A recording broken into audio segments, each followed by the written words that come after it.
That's cool. Before I move on with the replay stuff, let's go back to Sora's question, which Alien Lambda also +1'd.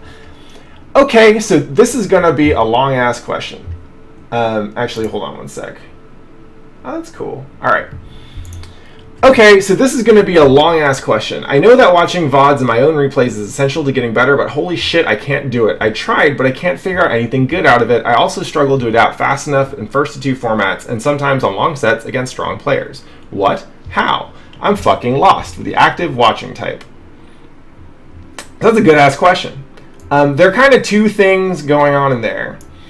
But at the base level, the way that I would describe the Guilty Gear learning loop, and really the fighting game learning loop, is when you're learning a character, what you're doing is you're learning their tools. Their tools are essentially answers to different kinds of questions that your opponent is going to ask you over the course of a match. And as your character comfort and your matchup knowledge and your game knowledge build up, you're going to have more answers to more questions. So some of the questions you can see me asking CT Warrior is, how are you going to deal with teleport into air hard slash, right? How are you going to deal with instant air dash jump dust, right? He didn't have answers for those that were good enough, and so I got to use that a lot more than I would have normally against other players. So if your character knowledge, if the sum total of your knowledge is essentially answers to questions, right? You can think of it like a knowledge base or a wiki or something like that. When you are playing a match, there's going to be questions that you either don't know the answer to, or you don't have a very good answer, right? If I am constantly harassing you with Gamma Blade, right? That's his projectile, and you're just getting caught by it constantly, you're going to need to figure out an answer to Gamma Blade, right? Now, some of that, like one answer could just be figure out something that fucking beats it, right? Instant air dash, big button will probably beat Gamma Blade, and you'll probably get a counter hit, so that's great. So now you need to ask yourself another question, which is, okay, so what do I need to do in order to instant air dash over the Gamma Blade? And the timing of Gamma Blade is such that it's most likely going to be a read. You're not going to be reacting to Gamma Blade startup unless you're looking for it. And if you're looking for it and you can recognize it, then if you're looking for it all the time, then you're going to get your ass kicked because I'm going to be hitting you with a whole bunch of stuff that isn't Gamma Blade while you're looking for it, right? So then the next question is, hey, when should I be looking for Gamma Blade, right? You have an answer the first one, which is, what do I do to beat it? You have an answer, and then you have to start answering the second one, which is, hey, when are they going to do it, right? So it turns out there's a couple situations where Chip likes to do Gamma Blade. One is meaty, because it gives him a frame advantage. It's like +5 on block or something like that, right? And it's a very safe meaty option. So that one you probably can't instant air dash over because you're just going to get caught. Okay, so what are the other situations? Well, I like to do it mid-screen. I like to do it mid-screen usually after certain air tech scenarios where I don't have an easy in and I think you're going to approach from the ground, right? So now it's when we're at a certain range, you can start looking for Gamma Blade, right? So I Gamma Blade and you instant air dash and you try and get me with your big buttons, but then I wire see it, right? That makes it safe. Now I can 6P whatever you're coming in with, and I get my counter hit combo, and I'm happy because I only had to spend 25% meter to get a combo and the advantage in neutral. So then you have another question to ask, which is, hey, when should I not be IADing over Gamma Blade? And the answer is, if I have 25% metering, I can wire see it, right? So these are all questions that have answers, and then beget more questions, right? So if that's how we think of knowledge in Guilty Gear, and I apologize as a long answer, but you asked long-ass questions, so you kind of deserve it. If that's how we think of knowledge in Guilty Gear, then what you got to do through playing and through watching your replays is figure out what questions you don't have answer to, right? So when I play, I usually have a note stock on my second monitor, and I'll just pay attention to shit that's hitting me all the time. I'll be like, man, I don't know how to block Leo, or I don't know how to block Elfelt, right? Leo pressure, Elfelt's corner loops. What else have I looked up recently? There's some chip stuff around just button interactions, right? Hey, what buttons beat this? Let's see, what else have I been working? Slayer. I did a whole replay review on Slayer. You can check that out if you want. But I need to figure out if I'm losing a lot and I don't know why, then the first thing I need to do is figure out like questions to ask, right? In Slayer's case, it's like, what the hell do I do when he's knocked me down and he's got like dash left right mix-ups and he's got like throw setups and all this other nasty shit, right? Answering that question is going to take time. There's some answers which are like, oh, here's this sick ass option select that gets you out of everything. I don't know that yet. I don't even know what the everything is, right? So I have to come up with smaller answers. Blitz. I really like Blitz against Slayer because he likes to come in and press buttons, and that will protect me in the left-right scenario. So it's not the ideal answer. It's also not the only answer, but it's an answer that lets me get a little bit further, right? Now, I can come up with answers on my own, but I can also look to to much better players than myself to see what questions they're asking and what questions they're answering, right? So maybe I don't even know what questions, I don't have a good idea of what I'm supposed to be doing against Slayer, right? Instead of watching where I fuck up, because I fuck up all over the place, right? Maybe I should watch a really good Chip versus a really good Slayer and see what that matchup looks like, right? And I can get an idea of like, for instance, when I watch, who is it? When I watch like Samito, when I watch him play against Slayer, he tends to run away a little bit more than other Chips like Bears, right? When Bears plays against Demendo, he runs in and presses buttons all the fucking time, right? Other Chips don't. E.T., Samito, I think Endo is a little bit more on the aggro side, right? So there's a bunch of stylistic differences in how people play Chip, right? And I can start to look at those and break them down a little bit and be like, hey, what are they doing? What can I try out, right? Not thinking this is the answer for me, but this is an answer. It's something I can do. So I try it out. I find a Slayer. I say, hey, I want to play some long, let's give me a long set, right? Hey, Demendo, come whoop my ass for 30 games before a tournament. And I start to try that shit out. I try to see if I like, how it's working out. And if it does, great. I add it to my matchup note stock, and now I have a little extra. I have one more answer to a question that someone can ask me in the middle of a tournament, and I can respond with 6P or Blitz or whatever, right? So you got to be asking questions, right? And then you got to be figuring out answers. Your question does not have to be perfect. Your answer also does not have to be perfect. It just needs to be good enough. And that's really the fun part to me in fighting games, is building up these questions and answers so that you have this ever-growing stack of information that essentially represents how good you are at this game.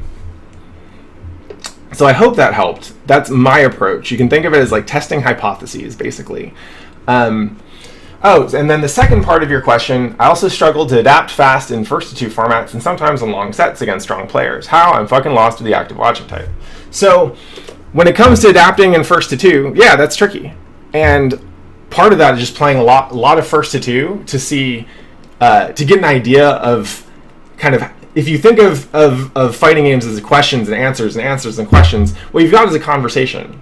A first to do in Guilty Gear is not a very long conversation. But as you can see in this match with CT Warrior, it's long enough for us to start asking the same question sometimes, right? Hey, what are you going to do about leaf throw? Hey, what are you going to do about Kai's corner pressure? Hey, what are you going to do about, like, after the leaf throw, follow up 6P or whatever, right?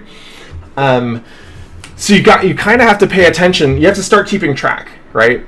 Like, when it comes to the things that you're doing with your character, what are they adapting to? What have they shown you that they're capable of dealing with? What do you have to respect, right? And then what haven't you shown them? What have you not done yet, right? Which mix-ups have you used before? Which ones do you still have left? How often are you letting them, how often are you knocking them down versus OTGing them to keep momentum? Have you baited a blitz yet? Right? That's one of the biggest questions to ask yourself in Guilty Gear, at least one of the ones for Chip, right? Because people love to blitz his air hard slash, right? So if I baited it, then they know that they have to respect the empty jump low, and that game gets a lot more interesting, right? If they just use blitz, that's enough for me to pay attention to. Because some people don't use it at all, right? Some people don't know that it's a good thing to do against Chip, right? That's what adaptation looks like. Now, sometimes you won't be able to adapt on the fly because you don't actually know the answer yet, right? And so then you're in the position of having to figure out the matchup on the fly, which fucking sucks, right? So the first thing you do is you prepare more, right? You keep track of the matchups that you feel confident in, the matchups you feel less confident in, and you actively prepare for specific matchups, right? And tournaments are great for that, because tournaments tell you which matchups, like someone beats you at some point, and that tells you, oh, you don't know this matchup as well as you think you do, right? So yeah, some of it is figuring out like, hey, what is the person, like what options are they beating? What options have you not yet used and you don't know, right? I saved the overhead kick off the fire punches for like the very end because I knew I wasn't going to get more than one shot doing it, right? Likewise, you got to keeping track of them, right? Are they burning shit against you? Are they showing you new mix-ups? Have they used this one before? And so on and so on. But really, I think the core of that, of the answer to your question, is it was. I bring this up a lot, but Machabo had a really good essay. I'll see if I can find it. But he basically, one of the things he talks about is that until you know how the game works, you do not really get to understand the way people play it. Let's see if I can find it. So, okay, so here's Machabo's Fundamentals of Guilty Gear. What up, Shablumps? But basically, the way that you want to think about this is if you... Yeah, here we go. Mind games emerge only when both opponents have a firm grasp on the options. If you only do a specific high-low mix-up against somebody that can fuzzy block it, you could easily think that opponent is simply godlike and can block everything on reaction.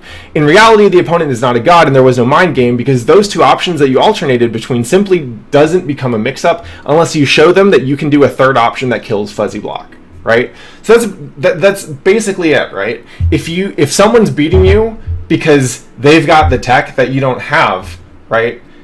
You're trying to play a mind game when there's no mind game. If you don't know what the options that your opponent has, then you're not playing against the opponent yet because they can just play the matchup textbook and probably be fine, right?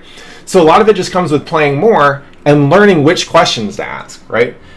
When you get to the point where you're like, oh, there's a specific thing that this specific Slayer at my local tournament does that I don't see at all, right? Then you're playing the game against that person. But until then, you need to be leveling up your overall matchup knowledge and your overall game knowledge so you have the basic answers to all the questions. So yeah, that's a super good essay that you should check out, I think, in general. I Am Assertive asks, how do you translate matchup knowledge into constructing a game plan and adapting over a game? Yeah, that's basic. I think I basically just answered that to the best of my ability. It's about, like, matchup knowledge tells you which moves are better or worse to use in certain circumstances, right? What player knowledge tells you is, hey, this person doesn't know about this, or this person is using these tools suboptimally, or this person hasn't seen these mix-ups yet or doesn't deal with them well, right? And yeah, that's essentially where it starts to turn into, oh, I'm playing the game against this specific person, right? So when it comes to constructing a game plan, it's stuff like the stuff I'm working on against Slayer right now is, hey, maybe I should try to not run in and press buttons so much. Because when I do that, sometimes it works, but a lot of times it doesn't. And when it doesn't, I get hurt a lot more than Slayer does. So instead of running in, what I'm trying to do now is stay basically like one unit of movement, like one step away from him, so that Slayer has to do something to close the gap and then attack, right? Because then I can get him to stop a little short. If I run away just a little bit further, then he'll whiff a button and I can whiff punish. And now I've won neutral, right? And now I can get my hits in and I can do my mix-ups, right? So part of my game plan is been be more evasive. Find other things to do that don't involve going in, right? A different part of my game plan is if I'm at mid-screen, don't go for as much knockdown Oki against Slayer. Bears is really good at it and can punish him a lot in mid-screen. I am not so good at it. My setups aren't as tight. So instead, I tend to optimize for damage and corner carry. What I want to do is get him in the corner, get my invisibility going so they can't find me, and then that's when I start to get most of my damage, right? And if I can get a mix-up mid-screen, it's fine. But Slayer has so many options between Blitz, 6P, backdash cancel bite and all this other bullshit, it's not really worth, at least for where I am right now, it's not really worth it to go in on him hard if I have the mid-screen knockdown, right? That would be an example of a specific adaptation that I make for a specific matchup, right? In other matchups, like against Millia, I will stay on that ass all day, every day. I don't really respect her wake-up options at all. Like, all I have to do is bait out 1 or 2 blitzes, and then she's pretty screwed, right? And her wake-up tools are not fantastic. So if I get them knocked down mid-screen, I can usually get a little extra damage by going for more mix-ups, right? And then I punt her to the corner, and I do my shit anyway. So cool. Those were good questions. Thank you so much for